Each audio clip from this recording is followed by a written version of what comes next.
Hey, what's up, everyone? My name is Paul, and we're here to start something new, YouTube videos. We've been doing Twitter Spaces, or X Spaces as you call them, for quite a long time, interviewed many companies, and with that interviewed their founders and their C-suite. And we figured, why not bring them into a YouTube video and ask them some interesting questions to really extract value out of these people that clearly have a lot of knowledge. Starting today, we have the first episode. There's no name for this yet. There's no episode numbers or anything like that. We'll figure it out along the way, but we'll just kickstart things here in the same setting as how we do this on X.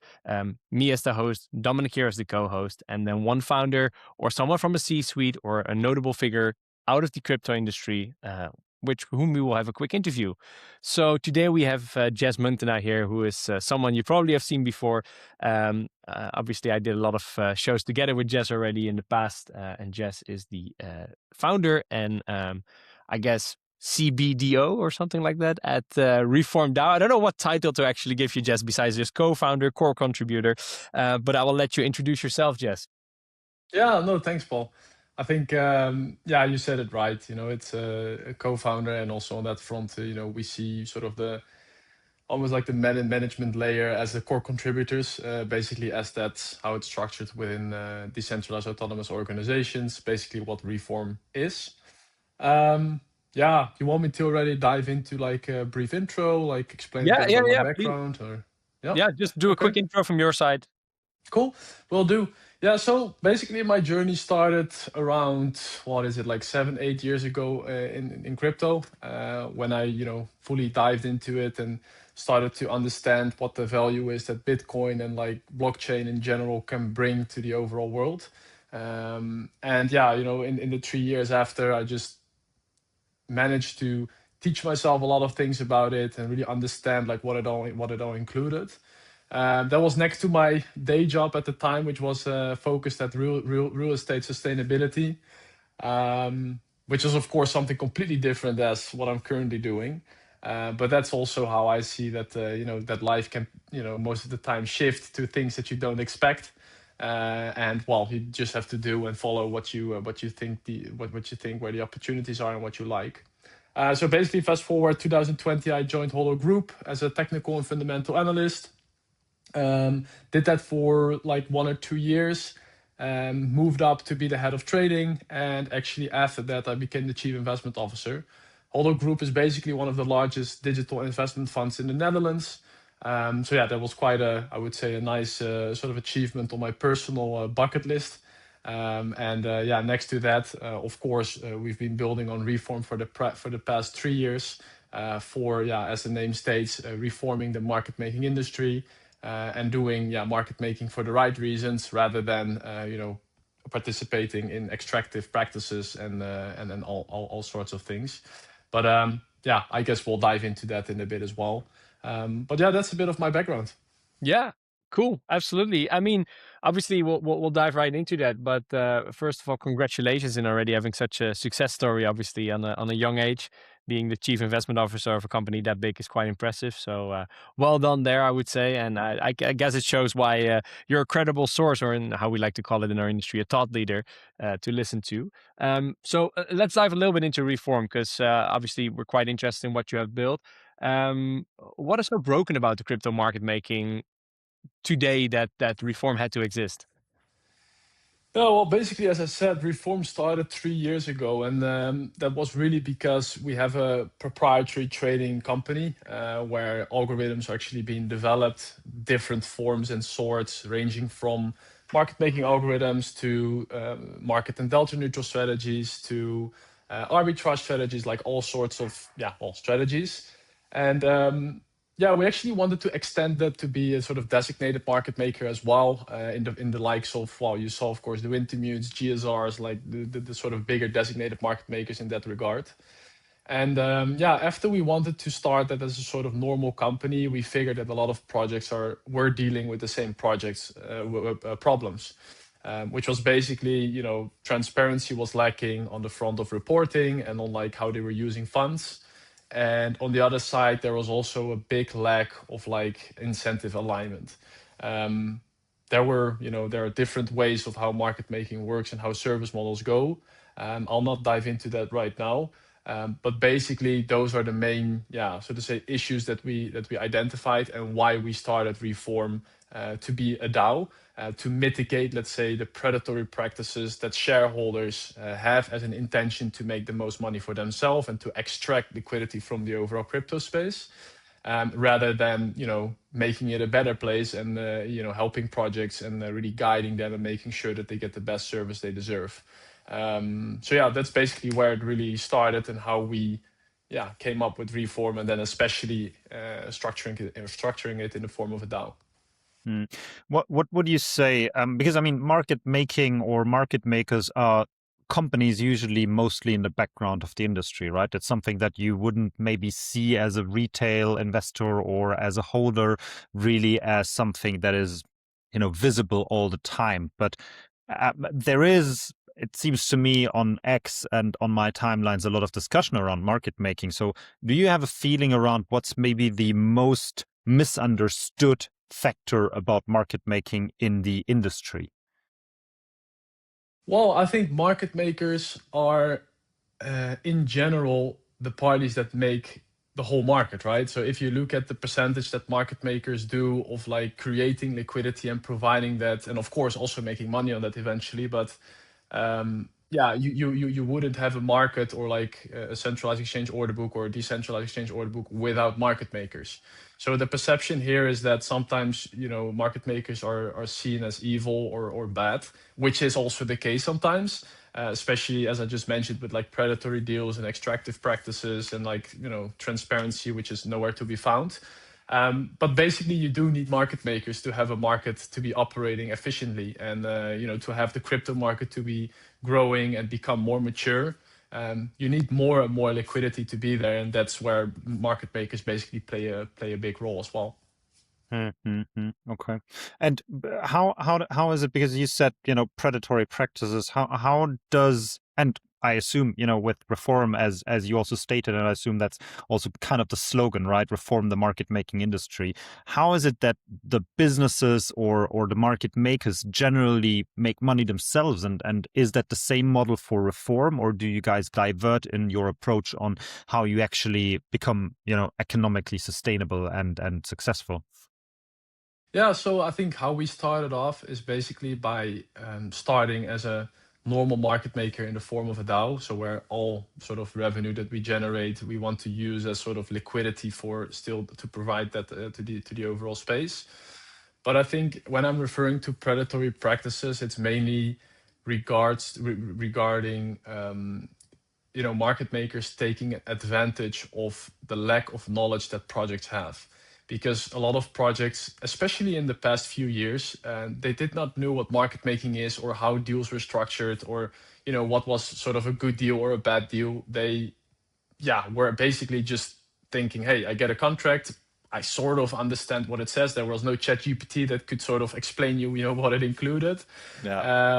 So they just said, okay, well, let's do it. I only have to lend out tokens, and that's basically my cost. So why not do it? And then especially on the loan option side of things, it was just the market maker getting a bunch of tokens. The token launched, and they basically sold off like 90% of the tokens they had straight on launch. Token dumped all the way down, and they bought it back maybe like 90% lower. They made or capitalized on the launch, used all that buying volume to liquidate their own assets, and they basically bought back much lower to be able to repay that loan to the project they worked with.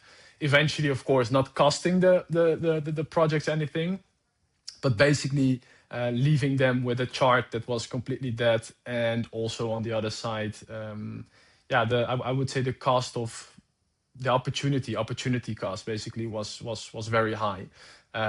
Because if the project was able to leverage on it themselves, then they would potentially also be able to build some treasury and have more sustainability for the longer period of time.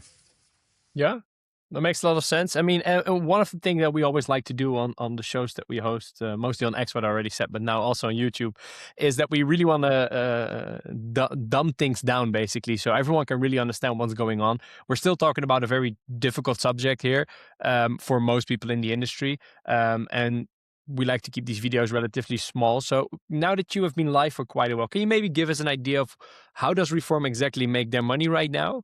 And also, what's your ideal client? Not in the books, but actually in practice, because you've been live for a while. I can imagine that also shifted, right? Like, yeah, take us through that. Yeah. So basically, how we started, what I just mentioned, we started as being, on the side of service models to just be a normal market maker. So we started with a retainer model, which is basically includes that we, get paid for the sort of algorithms that we deliver to the client, and we operate them on their sort of behalf, and on the preferences they want in like us executing the liquidity or treasury building activities or anything like that. So that's just a monthly fee. We share also in like, I would say profitable trading endeavor. So in that sense, yeah, like a profit share percentage, and then the treasury building percentage. So that's basically on one service model. On the other service model we started was on the loan option side of things. We very soon noticed that it's very difficult to align incentives on that particular model. So we actually, moved away from it. So currently we're only having retainer clients, but we're also positioning ourselves on the side of a new service model, and that's called the vault-based liquidity model. That's going to be a sort of new way of bringing value to projects and also people that actually are part of the ecosystem overall. So in this sort of, I would say structure, the incentives are aligned. There's like 24/7 transparency and third-party verification. And we really aimed to mitigate all the problems that we noticed initially. And we want to bring that to the market rather soon. We already tested. We have a few clients lined up, and we're really eager to kickstart that. From like a perfect client portfolio at the current moment, I would say that we really like to work with projects that have a long-term vision and that basically want and need sort of strategic input on multiple fronts, not only market making, but also how they can, structure liquidity best, how they can, get in touch with like a specific listing managers from exchanges, really provide a sort of full suite solution for projects to expand on their ecosystem, basically. And on my side, mainly on the market making, but for example, on your side, Paul, as well, on the marketing front. So that's basically, becoming a strategic partner rather than just a service provider. Okay, nice. Maybe, we kind of always want to obviously derive some learnings from our guests, and this is the same here on our YouTube format as well as on our spaces, right? And I always feel that if you are working in an industry or if you're building companies, there's a lot of things that you learn, and there's a lot of mistakes that people can avoid if they newly start building a company or a product in a certain industry. And I mean, you're specifically in market making, but overall in the crypto industry. And I would be interested if you have, one thing that you had to learn the hard way from trading or building in crypto, which you think that most people would still underestimate, or where they can avoid certain errors or mistakes to be made. Good question.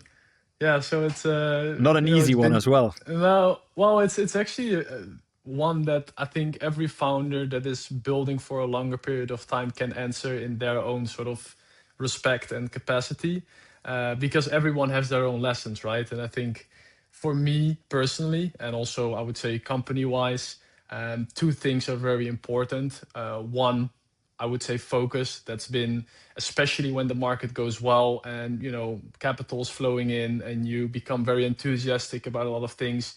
That's the time to really slow down and to basically build robustness in your overall business model and to protect capital and take it off the table rather than investing it. So just using it as a sort of security mechanism for when the market turns bad, which is, in crypto, a very important thing because it moves in cycles, basically.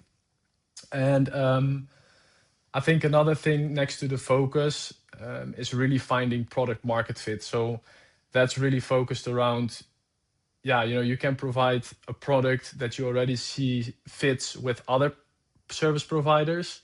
But basically, if you're the new kid on the block and there are like, 5 major ones that are already doing like big business and everyone knows about them, it's quite difficult to compete. So you need to find the product market fit in a niche that's still maybe a bit underexplored. But yeah, then indeed adjusting something, which we're now currently doing with the vault-based liquidity model, for example, to really find something that sort of solves the problems of the people that you're talking with on a day-to-day business, but still in your sort of respected area of expertise. And I think that's I think that's the two main things for me to keep in the back of my head every day. Yeah, makes sense. Yeah, absolutely. Interesting because one side is, of course, what is something that was, you had to learn the hard way. But I'm also very curious, what were decisions that you had to make that eventually turned out to be way more impactful than you initially thought when you made the decisions? And do you mean this on a positive or on a like impact Whatever in general? example you want to, whatever was the impact was bigger, right? I can imagine on a TGE week you make a quick decision because you think it doesn't matter that much and you ruin half your TGE with it. But it can also be for the good, right? Where you just say something, let's do it, and it turns out to be the first time we ever hosted an X Space was like, let's just try it out, and now we're hosting it for 20,000 people. So those are the sort of things where we didn't really start it with a big plan, but it ended up being a quick decision that had a big impact. Yeah, well, I think that's actually a good one. What you just said. It's also you can over plan and over, do everything in your head and on paper. But basically, it's just like just fucking start. Just do whatever the fuck is needed to get it done, and then just learn along the way. Because if you don't start and you just keep planning and contemplating about what to do and how to structure it better and all these kind of things, you'll never get to the point to make it a perfect product, because finding that product market fit, to get back to that, is basically only found by actually putting your product in the market. And that's basically where that sort of comes down to, by just starting and then executing on it. Another thing that came to my mind is also, for me personally, I think that's really sort of consistency and just pushing through. I think that's also a very important element of making something a success. And that, in my personal experience, is more on the side of investing, by just monthly deploying some capital that you have from your cash flow, using that to build a portfolio, and rather than just blasting it in meme coins or like on 100x on perp dexes or whatsoever, right? It's pure consistency on that front. So I think that's another interesting thing for me to take along on the journey, for a personal side of things, an investment side, as well as on the business side of things. Yeah. Yeah, that makes a lot of sense. And I mean, we're already at the end of the interview now, and it's a bit funny because for me, this final question, I mean, we already discussed it quite a bit actually, because it's very similar to another question here. But the question actually is, if you can give one piece of advice to the younger generation, but it doesn't really make sense for me to ask that to a guy who is probably very young himself still. So I guess just in general, for anyone building in crypto, for anyone here, not just the one thing that you think you learned the hard way, or the one thing that had the most impact, but really the one thing you want to give to anyone who starts out now. And this time one, because for the last two questions you gave two answers. But what's the one? You know me. You know me, right? Yeah, exactly. What's the one thing you would say to the younger generation, or in that case to anyone that starts off in crypto right now, that you think is a key piece of advice? Yeah, well, I think that that is really bound to, well, one is to just start, and the other one is build and do it consistently. I think that's the main thing, and optimize along the way. Like, that's basically it. I think that's the formula for success. It sounds very easy when you say it like that, but when you break it down for yourself, it will make a lot more sense, because everyone, this whole thing is applicable to every situation individually.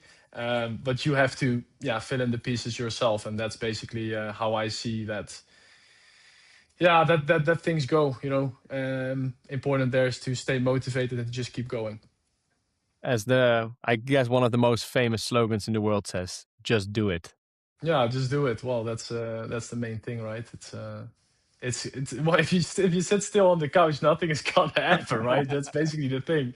Just gotta fucking do it, and you gotta fucking fail, and probably not once, but twice, but maybe like 10 times, and then the 11th time it's going to work, and that's only possible when you do it. Absolutely. Fully agree. Thank you so much for the information, for the chat, for the value that you dropped here today. Really appreciate that. Being the first one ever on the show here, which we don't even have a name for yet. We're just doing it, right? We will figure out a name. Exactly, we're just doing it, figuring it out along the way. That's how we like it. It was supposed to be 12 minutes. I think it's 20. I mean, it doesn't even matter. We had fun. I think it was quite nice and insightful. So once again, thank you so much for joining us today. And yeah, we'll see you guys watching this at the next episode. Thanks, and good guys. luck reforming the market making industry. Yeah, thanks. We'll probably need it against all the major players, and you know, bringing this new sort of say changing mechanism to the space. But thanks, guys. Great having me. Just do it. Exactly. Just do it. Thanks, guys. Cheers.